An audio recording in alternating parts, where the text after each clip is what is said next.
gentlemen, boys and girls, children of all ages. This is At the Helm Sports. I'm your host, Derek Helm. Thank you for joining me for episode 179. Please be sure to follow and subscribe on Apple Podcasts and Spotify. Leave those 5-star reviews if you're watching on YouTube. Hit the like button, subscribe to the channel. Down in the comments section, let me know. Was that the greatest golf tournament in history? Obviously, there's some recency bias there, but that was definitely one of the most fun sporting events I have ever seen. Obviously, talking about the 2025 Masters. We're going to recap that quickly before diving into the RBC Heritage. And it starts with Rory. He finally did it. Obviously, it's been a monkey on his back. It's been the talking point constantly over the past basically decade is can Rory finally win the Masters? And he could, then he couldn't, then he couldn't, then he could, then he couldn't, then he could. And then he couldn't again, but then he could. So it was just, it was basically a movie script back and forth. Obviously, it started on hole one, completely gave up the lead, and then Bryson gave it right back.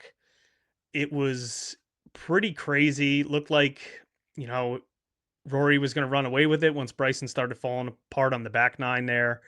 And then Rory gave it all back. You know, looked like said he wants to play more like Scotty. He looked like he was playing safe and strategic and laid up, and then hits a wedge into the creek when he should have just gone for it into in the first place. That gives him back there, loses the lead. It was just absolutely insane. And then the shot on 15 through the trees, and it was just so much drama and so crazy. And when he bogeyed or made that mistake on 13, I was so enthralled by the actual golf. I wasn't thinking about Draftkings or bets or anything. I was just completely in the moment, paying attention to the Masters. So once it looked like Rory was going to run away with it right before, tragedy happened, I was like, well, looks like he's going to run away with it. And I was like, oh, yeah, I should probably check Draftkings or my bets. So I look at DraftKings and I'm in 7th place in a showdown. I'm like, oh, we got a sweat going. All right. So even if Rory runs away with this, at least Rory finally wins. And I get to sweat a showdown instantly. Hoagie, bogeys, 17, 18, Reed bogeyed, missing 3-putting from 3 feet. I had Sungjae Im, he instantly bogeyed, and then Rory, of course, does what he does. So I was like, okay, none of that no more. Now it's back to stressing the actual golf. And then it actually worked out. Bryson falling apart gave the top live. So it was a good week overall betting. But regardless, the story is Rory. It was absolutely awesome to see. I have never been that invested in any sporting event that hasn't been either my favorite team or that I could win tons of money on. And I mean, it was just, I was yelling at the TV. You better make this putt when they got in the playoff. And, you feel for Justin Rose. He hits an incredible shot in the playoff and hit an incredible putt just to force the playoff, showed nothing but class in the end. Probably thought that he was going to get a little bit more rollback on that shot, but Rory makes it, and Rory is finally a Masters champion, Grand Slam champion. So it was absolutely incredible to see all around. A great day for golf, and just one of the most fun Sundays I've had watching golf. And obviously, listeners and viewers of this for a long time know that I am a big Bryson fan, so was rooting for him, brought out the old goofy hat, put it on for a while, and then obviously he just didn't have it. And you need around the green game, you need to scramble around Augusta, but if that's all you're doing, eventually it's going to come back to bite you. And he wasn't there from a ball striking standpoint, and it killed him in the end. But it's nice to see him actually compete in a place that I thought it was going to take him a while to figure it out. It does look like his game, always evolving, can play at Augusta. He said it himself. He didn't have his 100% A game and still was able to compete here. So I'm excited to see what Bryson can do in the future. And then Ludwig, it just seems like the moment was a little too big for him. Now, I mean, granted, no, there's no excuses for it. He was one of the best putters in the field. He's putt incredibly at his 2 appearances at Augusta, and then just to 3-putt the way he did, it's very disappointing. But obviously, I think the sky is the limit for that kid, and a green jacket could definitely be in his future. But that's it. That was the Masters. It was absolutely incredible. Very excited to see what Rory can do for the rest of the year, how motivated he is now that he got that monkey off his back. I said when he won Pebble, we could see this being the year of Rory, and maybe we see a Scotty type run, or maybe he takes his foot off the gas a little bit and just, you know, is happy that he finally did it and isn't as motivated. So we could see it go a couple different ways, but I definitely think this could open the floodgates for him. I said it's similar to Xander last year. You know, he couldn't win a major, couldn't win a major. And then once he does, watch out. And obviously he won two last year. So it's going to be really interesting to see what happens going forward, and excited for the rest of the year for the majors, and excited for the rest of the season because this week we dive into the RBC Heritage. Always a fun tournament. I think I'm not alone in saying that wished it wasn't a signature event right after the Masters. You know, everybody's hungover after the Masters, coming off of that high, and now we just got to jump right back into it with everybody in a field, and a no-cut event at that. 72 golfers in the field, no-cut event. RBC Heritage played at Harbour Town Golf Links. So this is a very strategic course, a little bit on the shorter side, 7,213 yards, par 71 with Bermuda greens, but they are the POA overseed that we've seen many times already this year. Water can come into play basically on every single hole. There's 54 bunkers, 11 par fours, 4 par threes, 3 par fives, tight tree line fairways. Really, you want guys that have played here before, or that can be very accurate and strategic. Guys definitely look to club down off of the tee. You do not want to be amongst the trees here. As I said, a lot of water comes into play. Sometimes you could be better off in the rough on the left side than the fairway on the right. So there is a lot of strategy that goes into this. As I said, guys are clubbing down. So we see one of the lowest driving averages on tour, 272 yards, was a little bit higher last year. Maybe that's because we have some of the better golfers in the field, but regardless, it's definitely low. We're not looking for bombers here. Tight fairways, but because of the club down option, still hitting 66% of fairways. So guys will find fairways quite a bit. But like I said, it's not good enough to just find the fairways. You got to be strategically in the right spot to set up your second shots. And with the second shots, we're going to see a lot of mid to long irons here. 25% from 175 to 200 yards, about 22% of approach shots from 150 to 175. And these greens are tiny, actually second smallest on tour behind Pebble. You're not going to be hitting a ton of greens and regulations, only 57% of greens and regulations here, which is well below tour average. So definitely going to have some around the green game here. Because the greens are so small, it's a little bit easier to chip here. You know, they're pretty flat and pretty small, so you don't have heavy undulations, but guys are definitely going to be missing greens here. So you do want someone that does have a little bit of around the green. And if you got guys that can hit all the greens, or as many as possible, it definitely goes a long way. Basically, we see most years it's whoever is ball striking the best and putting basically wins this, and they will have to scramble here and there to get themselves out of trouble when they do miss greens. But key stats we're looking at, definitely want strokes gained approach. I'm looking at good drives gained here. You definitely want guys that can set up that second shot and capitalize on it. Definitely want to look at course history, a little bit of around the green, and I think opportunities gained might actually be something to potentially look at. I wouldn't weight it too heavily, but just, you know, that's usually guys hitting it inside of 15 feet when we have small greens here. The closer you can get it to the pin, the better on those approach shots. So just something I'm considering this week. Recent history here, obviously we had Scotty win last year at 19 under. It was absolutely insane that he won the Masters and then came right back out and didn't even skip a beat and won this too. 2023 with Matt Fitzpatrick, 17 under. Spieth in 2022 at 13 under. Stewart Cink, 19 under in 2021. And then Webb Simpson in 2020 at 22 under. Really, the winning score is going to be determined by the weather here. We can see wind pick up and cause a lot of havoc here. If you're already missing greens, tight fairways, trees, a lot of wind can absolutely wreak havoc. As of right now, it looks like Thursday and Friday is not going to be too bad, and we can get a good amount over the weekend of wind. Doesn't look like we're going to get too much rain as of right now, but it could get pretty windy here. So you definitely want guys that are just straight flushers and great ball strikers that can cut it through that wind, or guys that have the around the green game to go with it. So that's basically what we're looking at as far as the course goes. If we dive into the field from a Draftkings standpoint, Scotty's up top and 13,100. It's really ridiculous. Tried building a couple lineups with him. Now, obviously, it's a no cut event, so you can get away with going down a little bit further. And the fact that it is a signature field, there are some guys that you could play a little bit lower, but I do think that you want to look at ownership, because if people are playing Scotty, they're going to want to dive down into that 6K range, lower 7K range, and ownership could kind of hone in on a lot of guys there. So you want to keep an eye on ownership if you are, especially if you're going to play Scotty, because I do think that Scotty will garner some ownership himself. And a lot of the guys that are getting played with him are probably going to be the same guys. So you're going to have to look at that ownership to try and determine, some ways you can get a little bit different if you are going to go Scotty. As of right now, I do want to play Scotty. I don't think I'm going to be heavy on him, but I do think I want to make a couple lineups. There's enough guys down low that I do like.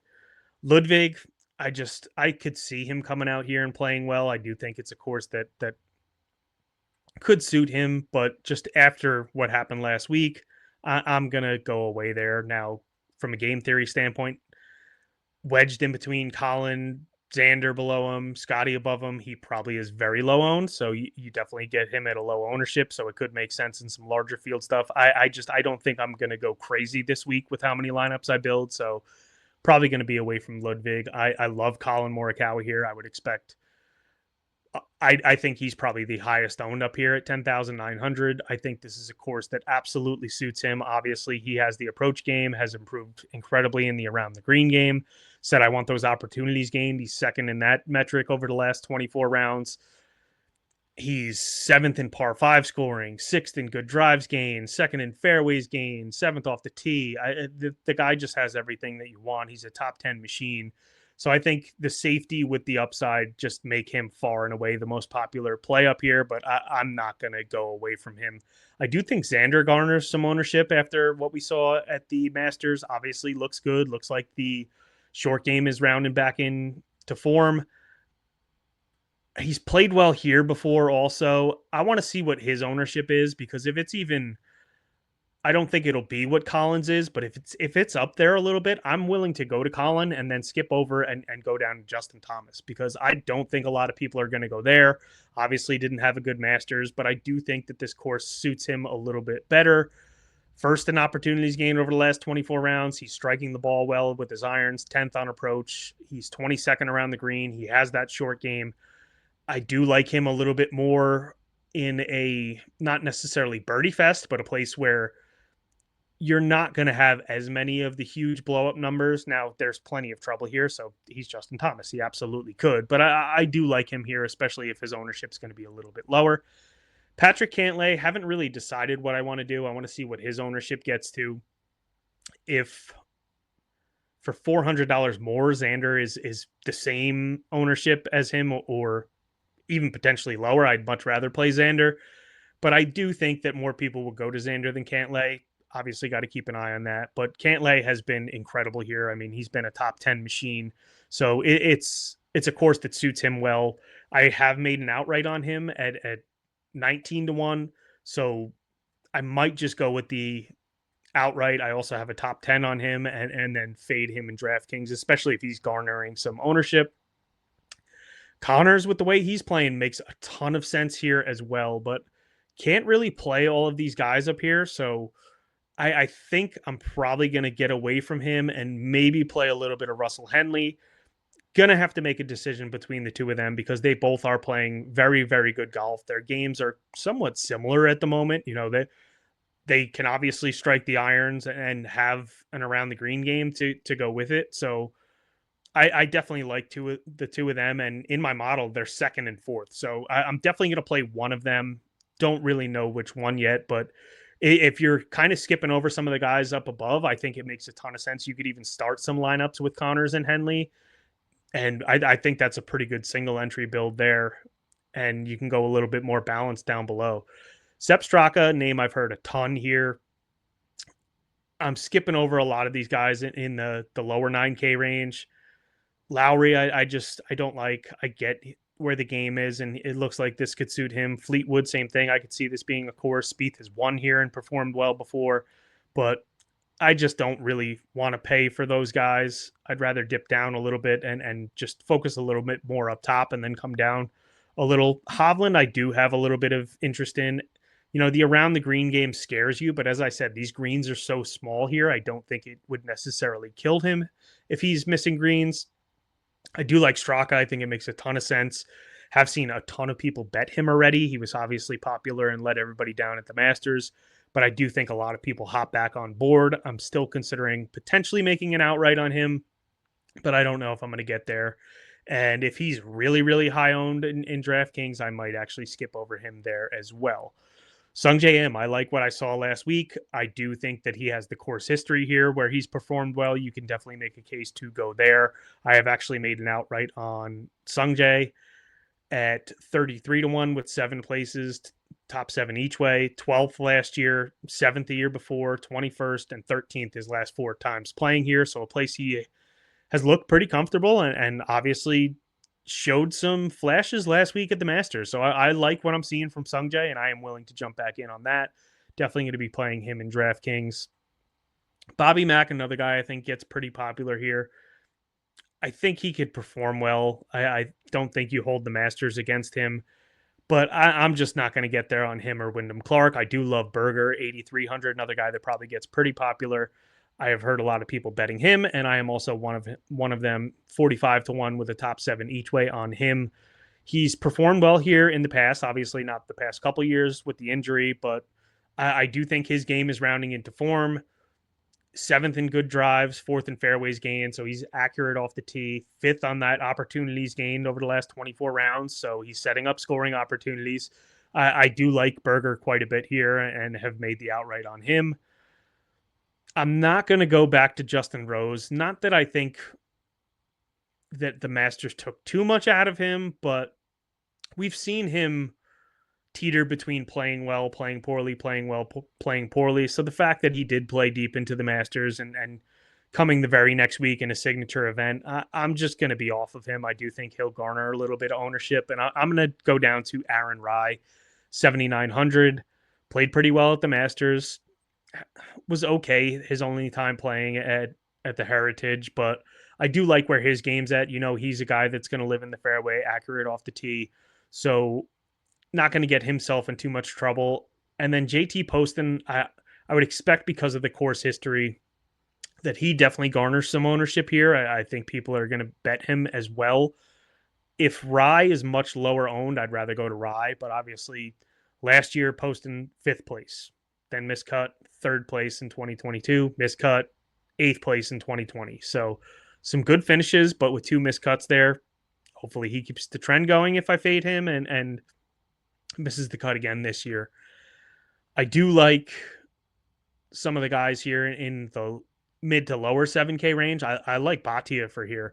He's a good ball striker. I'm not going to hold the Masters against him. 7,700 I think is a good price for him in this field. I think it's a course that suits him well. Brian Harman played fairly well at the Masters. Obviously has a win recently. He has played well here in the past. So I think that I'm willing to go there at only 7,600. 12th place last year, 7th place the year before. He had a 13th back in 2021. So some good finishes at Harbour Town for him. Then I like Michael Kim, just going to ride the form. I think that has some confidence playing well at the Masters and just been playing well overall. So I'm good going to him at 7,500. Ben Hyun An, I think, is a good enough ball striker, has an all right around the green game. 7,400 for him makes a little bit of sense. If he does get a little bit of ownership, I'm willing to go elsewhere. Sahith Theegala, 7,300. Obviously hasn't been good this year, but showed flashes at the Masters, and this is also a course that he has played well. So I think the performance at the Masters gives him a little bit of confidence, and at only 7,300, you don't need him to win this, but came 2nd last year and 5th in 2023. So it's a course where he's contended already. I've made an outright on him as well at 80 to 1 with a top 7 each way. So I don't think he's going to be too popular with the way he's been playing recently, but as I said, I'm willing to get there a little bit early on him. Saw some flashes at the Master, and I'm good with that. Hoagie at 7,100 I like. Obviously we want ball strikers here.